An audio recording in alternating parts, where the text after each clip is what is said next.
Welcome into the second episode of This Week in Alabama Alt Football, where we are talking about the 2025 World Police and Fire Games coming to Birmingham with flag football, playoffs for the Rivergators, changes to the Stallions front office, and more.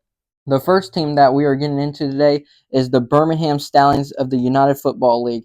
Vice President of Business Operations and Team Events David Martin was let go by the UFL and the Stallions this week after serving with the team as that position this past year.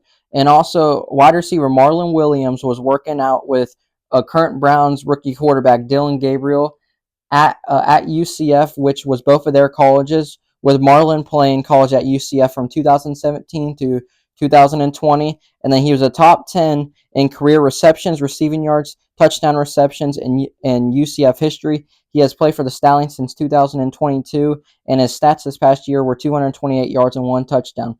Dylan Gabriel played at UCF from 2019 to 2021, and then he transferred to Oklahoma for 2022 and 2023. And then this past season played at Oregon in 2024. The Browns drafted him in the third round of this past NFL draft. And the UFL draft, and important news for the Stallions, for future Stallions, is the UFL draft got moved back to September 2nd. And that's all the Stallions news that we have this week. Next team that we are talking about this week is the Alabama Beavers. The Alabama Beavers will be playing their first official game this week at the Racine Raiders in Wisconsin. This game is set to be on Saturday, June 28th at 7 o'clock Central Time at historic Horlick Athletic Field in Racine, Wisconsin. The Beavers are 1-0 coming into this game, and the Raiders are 6-2. My prediction for this game, I think that the Racine Raiders will win 35-3. And that's all the Beavers news that we had this week.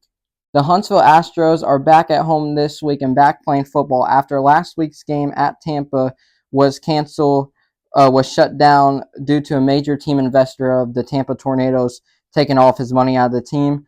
And then the Huntsville Astros game is going to be against Up One Athletic Showcase at the Huntsville Astros Sunday, June 29th at 6 o'clock Central Time. The gates will open at 3 o'clock at Milton Frank Stadium. My prediction for the game is I think that the Astros are going to win 38-15 against Up One Athletic Showcase. And then we're also having a new series this Saturday called All About the Astros, where we are talking about anything Astros related. That's all the Astros news that we have this week.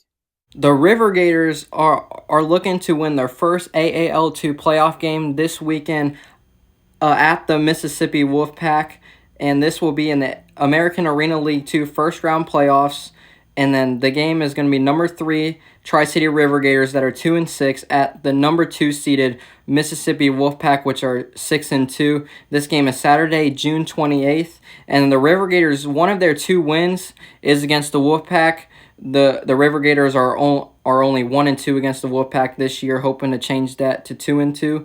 And then my players to watch for this game is quarterback Taj Tolbert, who they signed middle of the year. He has experience with a bunch of different arena football teams with the Rapid City Marshals of the AFL last year, and then the Columbus Lions of the National Arena League. And this team has looked better offensively under him. And then running back Jason Hall, who is their leading rusher for the Rivergators this year, is just a hardcore running back that's just ready to run through anybody. And then on the defensive side of the ball, I got linebacker Enrique Crumbs, who has just been a tackling machine for many years in alternative football, especially this year for the Tri City Rivergators. And also cornerback Myron Gentry, who actually won Week 1 Defensive Player of the Week for the Tri City Rivergators against these Mississippi Wolfpack. My prediction for this game is I have the Rivergators pulling off the upset 23-18 against the Mississippi Wolfpack. This game is going to be played at Batesville Civic Center on Saturday, June 28th. So make sure, if you can, to show up to the game. If not, let's watch the game on the Tri City Rivergators YouTube channel. And that's all the Rivergators news that we have. Let's go bring one back to Huntsville. Our final set of alternative football news that we're going to talk about this week in the state of Alabama is the 2025 World Police and Fire Games are coming to Birmingham. The World Police and Fire Games only happen every 2 years, and Birmingham was picked for this year. Flag football got added to be in the to be in the games this year, and the games are being played from Saturday, June 28th to Monday, June 30th at the Hoover Met Complex in Hoover, Alabama.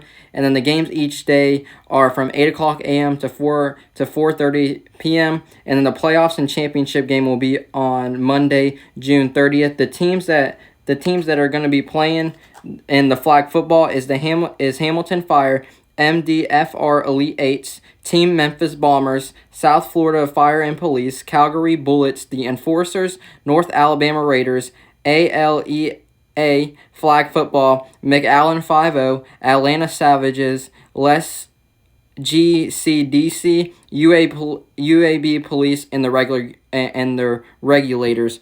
All of these games at Hoover Met Complex will be free to show up to, and all the games at the 2025 World Police and Fire Games will also be free. So make sure you show up and show out for a couple of these teams, especially for UAB Police and the North Alabama Raiders. And that's it for flag football at the 2025 World Police and Fire Games.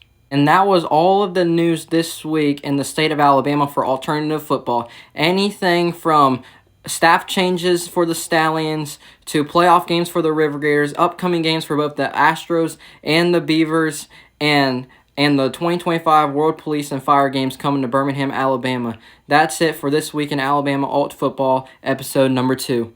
Don't forget to like, comment, and subscribe.